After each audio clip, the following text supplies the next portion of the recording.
नमस्कार, आप देख रहे हैं आपकी खबर आपका फायदा। मैं हूं स्वाति रायना।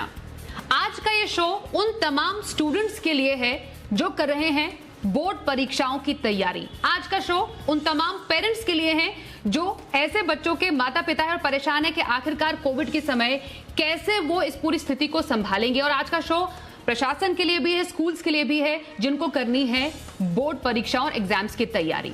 अब कोरोना के तो मामले बढ़ ही रहे हैं, उसमें ऐसे में कंफ्यूजन पेरेंट्स और बच्चों में इस बात की है कि बढ़ते मामलों के चलते बोर्ड एग्जाम्स या फिर परीक्षाएं कैसे होंगी। लेकिन स्कूल्स और प्रशासन और सरकार का ये कहना है, सीबीएसई का भी ये कहना है खासतौर पर कि हम तो पूरी तरीके से तैयार हैं।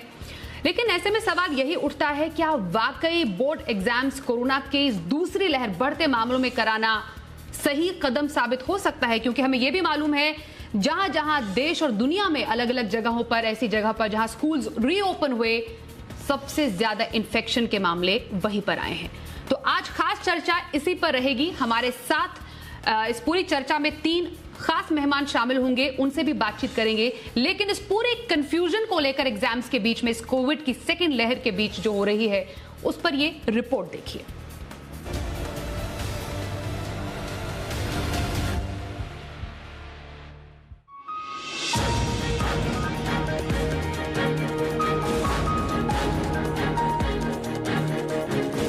कोरोना के तेज रफ्तार आंकड़ों ने परीक्षाओं को लेकर न सिर्फ स्टूडेंट्स, पेरेंट्स बल्कि सरकारों सभी की चिंताएं बढ़ा रखी हैं। स्टूडेंट्स और पेरेंट्स सोच रहे हैं कि इस साल एग्जाम होंगे या नहीं। और परीक्षाओं को लेकर ये हाल सिर्फ 1-2 राज्य का नहीं बल्कि पूरे देश में है। महाराष्ट्र सरकार ने बिना एग्जाम ही 9वीं और 11वीं के छात्रों को पास करने का फैसला किया है। महाराष्ट्र सरकार ने अपने आदेश में कहा कि 9वीं और 11वीं के छात्र बिना किसी एग्जाम ही अगली क्लास में जाएंगे। वहीं 10वीं और 12वीं की बोर्ड परीक्षाएं ऑफलाइन होंगी। हालांकि अभी तक 10वीं और 12वीं के बोर्ड परीक्षाओं को लेकर तारीखों का ऐलान नहीं किया गया है। सीबीएसई ने भी 10वीं और 12वीं की परीक्षाएं 4 मई से करने का फैसला किया है। दूसरी तरफ यूपी बोर्ड ने 10वीं और 12वीं की परीक्षाओं की तारीख का ऐलान कर दिया है।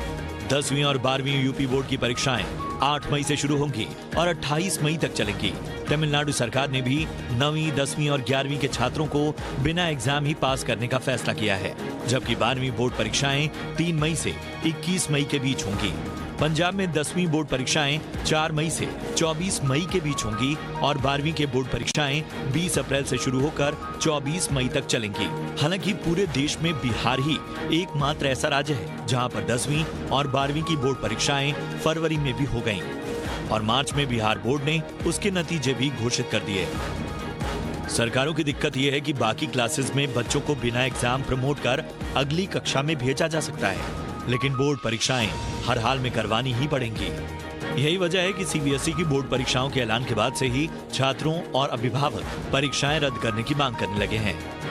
अभिभावकों की दलील है कि कोरोना के बढ़ते मामलों को देखते हुए सरकार को परीक्षाएं टाल देनी चाहिए। परीक्षा ऑफलाइन हुई तो बच्चे कोरोना का शिकार हो सकते हैं। अभिभावकों की दलील है कि सरकारों को अभी प्राथमिकता हेल्थ को दी जानी चाहिए। कुछ छात्र ये भी तर्क दे रहे हैं कि कोविड की वजह से वो बोर्ड एग्जाम की तैयारी नहीं कर सके हैं। कई छात्रों का कहना है कि कोरोना के कारण उनके साइंस प्रैक्टिकल तक नहीं हुए हैं। वहीं कई छात्र एग्जाम को ऑनलाइन करवाने की मांग कर रहे हैं। छात्रों की दलील है कि गर्मी में लगातार 3 घंटे तक मास्क पहनना संभव नहीं होगा और एक ही जगह भीड़ जुटने से कोरोना को फैलने से कैसे रोका जा सकेगा। वहीं सीबीएसई अपने एग्जाम शेड्यूल को लेकर अडिग है। बोर्ड ने माता पिता और छात्रों से अपील की है कि वो अफवाहों पर ध्यान न दें। सीबीएसई ने कहा है कि अफवाहों पर ध्यान न दें, परीक्षाएं न तो टाली जाएंगी और न ही कैंसिल होंगी। बोर्ड ने कहा कि कुछ लोग जानबूझकर कंफ्यूजन पैदा करने की कोशिश कर रहे हैं। एग्जाम में फेरबदल की जो खबर सोशल मीडिया पर फैलाई जा रही है वो पिछले साल अप्रैल महीने की है।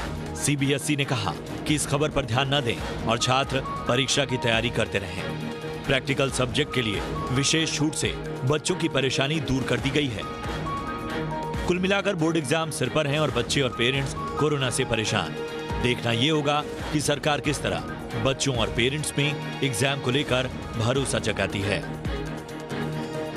ब्यूरो रिपोर्ट, जी मीडिया। एग्जाम की बारी पर कोरोना है भारी, हर किसी के मन में है टेंशन और कंफ्यूजन को ही दूर करना हमारा अपने इस खास शो में मकसद है और इसी के लिए हमारे साथ जो खास मेहमान है उनका परिचय करा देते हैं। इनसे चर्चा करेंगे और समझेंगे पूरे शो में कि आखिरकार क्या सही तरीका हो सकता है जिससे बच्चों को भी नुकसान ना हो और वो भी जो स्कूल है वो भी अपने तरीके से इस हिसाब से तैयारी कर पाए। हमारे साथ जाने माने शिक्षाविद JS राजपूत हैं। राजपूत सर, बहुत स्वागत है आपका जी बिजनेस पर। साथ ही हमारे साथ विटी इंटरनेशनल स्कूल के CEO एंड MD डॉक्टर विनय जैन हैं। डॉक्टर जैन, आपका भी बहुत स्वागत करते हैं आपकी खबर आपका फायदा में और जी बिजनेस के इस खास शो में।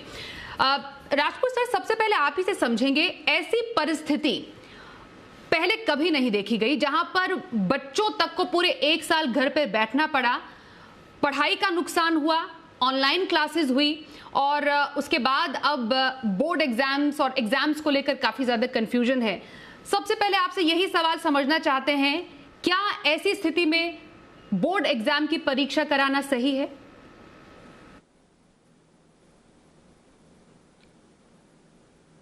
बहुत मुश्किल है इसका जवाब दे पाना, क्योंकि जो परिस्थितियां इस समय हमें दिखाई दे रही हैं वे चिंताजनक है।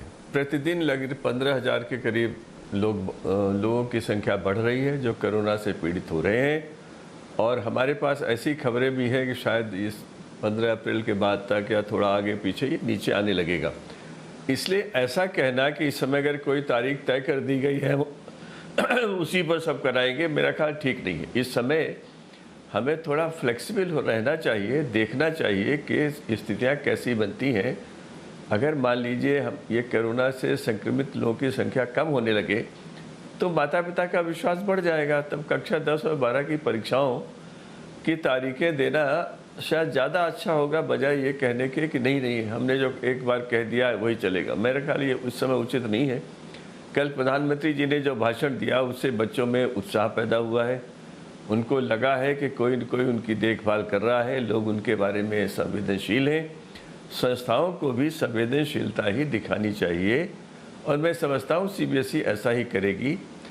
अभी जो भी स्थिति हो, आज कल परसों 3 दिनों से 1 लाख से अधिक संख्या बढ़ी है और डॉक्टर जैन शायद और अच्छे ढंग से बता पाएंगे कि ऐसी स्थिति में माता पिता का चिंतित होना कोई आश्चर्यजनक बात नहीं है। सभी चिंतित हैं और जिनके बच्चे नहीं हैं वो भी चिंतित हैं। एक बच्चे को भी अगर इस कारण असुविधा होती है या वो बीमार होता है या कोई और स्थिति बनती है तो उसे हमें रोकना चाहिए। Every single human life is heavier than earth and the whole humanity should try and strive best कि उसको कैसे बचाया जाए। इसलिए मुझे लगता है कि इस समय मैं अगर मुझे कोई पूछे तो मैं यही कहूँगा कि नहीं, मैं थोड़ा और प्रतीक्षा करूँगा, उसके बाद डेट की बात करूँगा, उसके बाद आगे की बातें करूँगा। सर, आपने बहुत महत्वपूर्ण यहाँ पर अपने शुरुआती जवाब में ही कहा, एक तो फ्लेक्सिबिलिटी बहुत ज़रूरी है, संवेदनशील होने की ज़रूरत है इस वक्त और थोड़ी प्रतीक्षा अगर की जा सकती है तो शायद जो अभिभावक के पेरेंट्स हैं उनमें भी एक विश्वास बढ़ेगा, बच्चों में जो डर है वो भी दूर हो पाएगा। मैं डॉक्टर जैन आपसे समझना चाहती हूँ, क्योंकि आप एक स्कूल का प्रतिनिधित्व करते हैं, ऐसे में स्कूल्स की अपने लेवल पर क्या तैयारी है, उनके अपने चैलेंजेस क्या है? जब कोविड की सेकंड लहर से हम सब जूझ रहे हैं, बच्चों में भी काफी हद तक इन्फेक्शन अब फैल रहा है, उसके बीच बोर्ड परीक्षाएं कराना, क्या तैयार हैं आप? जी, जहां तक स्कूल्स का सवाल है, स्कूल्स बिल्कुल तैयार है एग्जाम्स करवाना। एग्जाम्स कंडक्ट करने में मुझे नहीं लगता कि किसी भी स्कूल की तैयारी को लेकर कोई विपत्ति होगी। सारे कोविड प्रोटोकॉल्स को फॉलो किए जाएंगे, सोशल डिस्टेंसिंग फॉलो की जाएगी, सैनिटाइजेशन किया जाएगा और उसके पश्चात स्कूल्स इस कंडीशन में है कि वो एग्जाम्स कंडक्ट कर सकती हैं और अच्छी तरह से कर भी लेंगी। लेकिन इससे बड़ा मुद्दा ये है कि क्या बच्चों को हो सकता है, देखिए 2 पहलू है इसमें। यहाँ पर हो सकता है कि किसी बच्चे के घर पे कोई कोरोना का मरीज है और प्रोटोकॉल के तहत उस बच्चे का भी क्वारंटीन में रहना जरूरी है। ऐसी स्थिति में उस बच्चे के साथ क्या किया जाए, उसे स्कूल में अलाउ किया जाए, एग्जाम देने दी जाए, एक बहुत बड़ा सवाल खड़ा होगा हर स्कूल प्रबंधन के सामने। तो इसका एक सॉल्यूशन, इसका एक जवाब सरकार से आना जरूरी है कि ऐसी स्थिति में क्या किया जाए। दूसरी बात यह है कि हम सब जानते हैं कि कोरोना की वजह से ये पूरा साल बच्चों की स्टडीज कॉम्प्रोमाइज्ड रही है। वो ऑनलाइन एजुकेशन बोलिए जो हर घर घर तक नहीं पहुंच पाई, सही ढंग से नहीं पहुंच पाई, वो आप प्रैक्टिकल एग्जाम लीजिए, किसी भी बच्चे ने प्रीलिम्स एग्जाम्स तक नहीं दी है। हम लोग प्रिलिमिनरी एग्जाम इसलिए लेते हैं ताकि बच्चों की तैयारी कराई जा सके। किसी भी स्कूल में ये संभव इस साल नहीं हो पाया। अब ये इसको देखते हुए बच्चों की तैयारी पूरी नहीं हुई है, बच्चे मानसिक तौर से अपसेट हैं, कमजोर फील कर रहे हैं कि हमारा क्या होगा। तो इस मुद्दे का भी निवारण जरूरी है। बच्चों को हम ये मैसेज भी देना बहुत जरूरी है बोर्ड के द्वारा कि एग्जाम्स बोर्ड को कंडक्ट करना मजबूरी है, बोर्ड कंडक्ट करेगी, लेकिन बोर्ड को भी ये मैसेज जरूर देना चाहिए बच्चों को कि कोई भी डेट हो, हम भले अपने एग्जाम मजबूरी है एग्जाम्स कंडक्ट करना की जरूरी है। डॉक्टर जैन, एग्जाम्स कंडक्ट करना आपके लिहाज से मजबूरी है कि जरूरी है? जी, मजबूरी है बोर्ड की, इनको ये एग्जाम्स कंडक्ट तो करनी होंगी। इसके आगे बहुत सी चीजें लिंक। बिल्कुल जी बिल्कुल सर, मैं आपके पास फिर से आती हूं। आपने कहा कि मजबूरी है क्योंकि ऐसा सरकार ने बोला है कि बिल्कुल तय समय सीमा पर ही बोर्ड एग्जाम्स होंगे, लेकिन आपने बिल्कुल सही बात बोली, पूरे साल बच्चे पढ़ नहीं पाए, online exams through out the year दिया है। खासतौर पर जो 10th और 12th के बच्चे इस वक्त हमें देख पा रहे हैं, जो प्रैक्टिकल एग्जाम्स तक के लिए स्कूल नहीं जा पाए या जिनकी तैयारी नहीं हो पाई थी, उनके अंदर कितनी टेंशन होगी वो समझी जा सकती है। हमारे साथ अपराजिता जी गौतम है, दिल्ली पेरेंट्स एसोसिएशन की प्रेसिडेंट। अपराजिता, आपसे बेटर शायद जो पेरेंट्स के मन की कंफ्यूजन है या एक्साइटमेंट तो हम नहीं कहेंगे, एंजाइटी और बच्चों के मन में जो डर है वो हमें कोई नहीं बता सकता आपसे बेटर। बच्चे और पेरेंट्स, उनका क्या मानना है, उनका क्या कहना है? क्या बोर्ड एग्जाम्स जो बस 1 महीने के बाद ही खासतौर पर सीबीएसई के होने वाले हैं तय समय सीमा के मुताबिक, वो होने चाहिए, नहीं होने चाहिए कि ऑनलाइन हो? देखिए, इसको मैं थोड़ा सा, आप मुझे समय दीजिएगा, मैं प्रॉपर्ली एक्सप्लेन करना चाहूंगी। हमारे पास जब पेरेंट्स के अगर कॉल्स आते हैं तो उसमें ज्यादातर 10th के पेरेंट्स को प्रॉब्लम आ रही है, क्योंकि उनको ये पता है कि उनके कहीं ना कहीं अगर एग्जाम कैंसिल कर दिया जाए, अगर हम तमिलनाडु का एग्जाम्पल लें तो उन्होंने अपने स्टेट में 9, 10, 11 ये इन तीनों क्लासेस के एग्जाम्स को कैंसिल कर दिया। तो अगर 10th के अगर बोर्ड के एग्जाम कैंसिल कर दिए जाते हैं और बच्चों को इंटरनल असेसमेंट के थ्रू पास कर दिया जाता है, तो मुझे ऐसा लगता है सीबीएसई बहुत एक अच्छा काम करेगी, जिससे सीबीएसई के जो टोटल नंबर ऑफ स्टूडेंट्स है वो आधे रह जाएंगे। पहली बात। अब आते हैं, हम बात करते हैं 12th क्लास के एग्जाम्स की। यहाँ पे थोड़ी सी डाइसी सिचुएशन है जो मैं सुन रही थी। एक्चुअली मजबूरी भी है और जरूरी भी है, क्योंकि जब हम 12th की बात करते हैं तो उसके बाद क्योंकि बच्चों को आगे चाहे वो नीट के एग्जाम देने हो, जेई देना हो या कोई भी कॉम्पिटिटिव देना है या कॉलेज में एडमिशन लेना हो, वहां पर आपके 12th के मार्क्स बहुत मायने रखते हैं। और ये 12th के मार्क्स अभी नेक्स्ट टाइम एडमिशन के अलावा भी आगे भी फ्यूचर में काम आते हैं। तो यहाँ पर मजबूरी भी है, जरूरी भी है 12th का एग्जाम लेना। अब आती है बात ऑनलाइन ले या ऑफलाइन ले। देखिए, हम भारत जिस देश में हम लोग रहते हैं, वहाँ हर किसी के पास इंटरनेट की फैसिलिटी नहीं है। साल भर में अभी हम बात करें कि बच्चों को ठीक से नहीं पढ़ाया गया, यस, ये बात बिल्कुल सही है। जो जिस तरीके से सरकारें पूरी तरीके से फेल हुई हैं, बिनिस्बत इसके कि प्रज्ञता की गाइडलाइंस आ गई थी, सभी राज्य सरकारों को बोला गया था किसी न किसी तरीके से आखिरी स्टूडेंट तक एजुकेशन पहुंचनी चाहिए।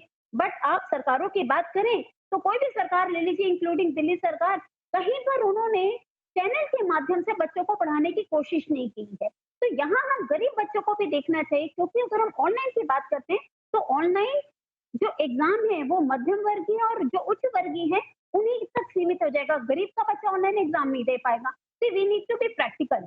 तो इसलिए ऑनलाइन की अगर बहुत ही ज्यादा महत्वपूर्ण बात यहाँ पर कही है। मैं आपकी बात को राजपूत सर तक पहुंचाऊंगी, उन्होंने सुनी भी आपकी बात, लेकिन एक पॉइंट बहुत इंपॉर्टेंट जो आपने बोला, हम पूरे सिस्टम को ऑनलाइन करने की बात करते हैं। अब डिजिटाइजेशन का तो जमाना है भी, तो राजपूत सर, ये तो कहने में बहुत अच्छा लगता है कि ऑनलाइन क्लासेस हो रही है, हम मॉडर्न हो रहे हैं, हम समय से के हिसाब से आगे बढ़ रहे हैं, लेकिन पूरा 1 साल अगर हम इस पूरे 1 साल को अच्छे से समझे, असेस करें, क्या वाकई जो हमारा एजुकेशन इंफ्रास्ट्रक्चर रहा, जो राज्य रहे या जो सेंटर की तरफ से भी एजुकेशन सिस्टम को ऑनलाइन पूरी तरह करने में क्या हम सफल हो पाए हैं? क्या इस दम पर हम कह सकते हैं कि हाँ, हम पूरे ही एग्जाम, सारे एग्जाम बहुत ही आसानी से ऑनलाइन कर सकते हैं और एक छोटा बच्चा जो कि एक छोटे शहर में बैठा हुआ है वो भी आराम से घर पे बैठे ऑनलाइन एग्जाम्स दे सकता है? बिल्कुल नहीं है। जहाँ तक मैं समझता हूँ, मैं आज एक कार्यक्रम में हिस्सा ले रहा था अपने घर से, और 3 बार लाइट गई, 3 बार सारा इंटरनेट बंद हुआ और बड़ी असुविधा। मैं कम से कम कह सकता हूँ 20-25 बच्चों से तो मेरा संपर्क है। कोई भी ऐसा नहीं है जो कहे कि हाँ ऑनलाइन उसका जो था व्यवधान के बिना हुआ। अधिकांश बच्चे ऐसे हैं जिनके पास गैजेट्स नहीं हैं, या ऐसे हैं जिनसे उन्हें कोई ज़्यादा लाभ नहीं हो पाता। ये बहुत बड़ी कठिनाई है।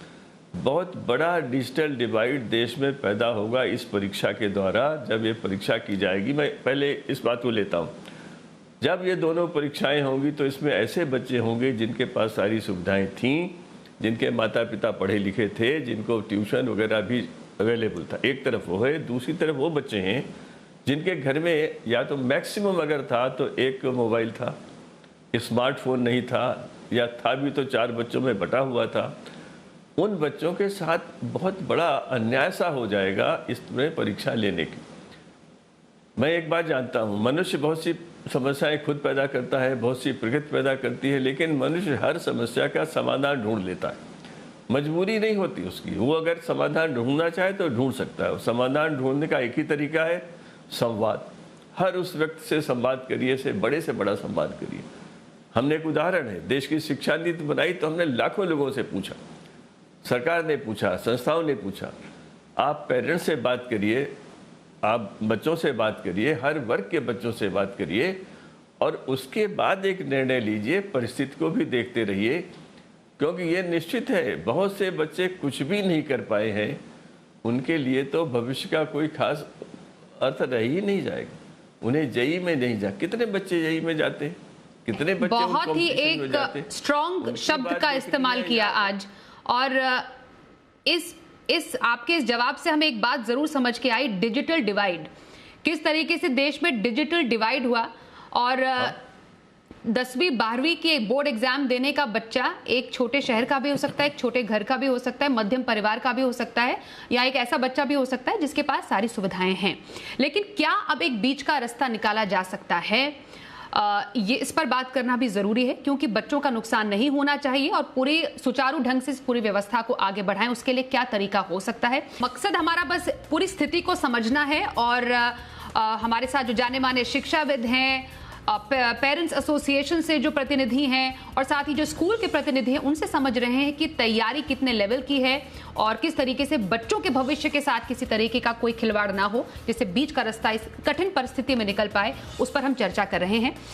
मैं अब डॉक्टर विनय जैन आपके पास आना चाहती हूँ, क्योंकि ज्यादा समय बाकी नहीं है बोर्ड एग्जाम में। बच्चे तैयारी भी कर रहे हैं, जो बच्चे इस वक्त हमें देख भी रहे हैं, उनके मन में एंजाइटी भी होगी कि आखिरकार क्या कुछ फ्लेक्सिबिलिटी, जैसा कि राजपूत जी कह रहे थे, निकाली जानी चाहिए या बीच का रास्ता निकले। आपकी नजर में जो आपने कुछ कठिनाइयां या कुछ चैलेंजेस गिनाए, उसका एक सोल्यूशन क्या हो सकता है? क्या आप सरकार से या फिर बोर्ड से किसी बात का कोई सजेशन रखेंगे कि बच्चे सेफ रहे? बिल्कुल, आपने अपनी तरह से तैयारी तो की है, लेकिन पूरी तरह सेफ और अच्छे से ये प्रोटोकॉल के तहत एग्जाम हो, तो कुछ सजेशंस आपकी तरफ से। जी, मैं यहाँ पर सजेस्ट करना चाहूंगा, यदि सरकार मेरी बात सुन रही है तो हम लोग कैम्ब्रिज यूनिवर्सिटी को फॉलो कर सकते हैं। वो जो एक मॉडल अडेप्ट करते हैं, वो लोग एक प्रोविजनल मार्कशीट एक मॉडल अडॉप्ट करते हैं, जो स्कूल्स को पावर दिया जाता है कि हम एक बच्चे की प्रेडिक्टिव मार्कशीट प्रेडिक्ट कर सकें, कि हम बच्चों को बचपन से जानते हैं, वो हमारे पास पढ़ रहे होते हैं, हमें उस बच्चे की लेवल पता होती है, पिछले 3 सालों का हमारे पास उसका एवरेज मार्क्स होते हैं।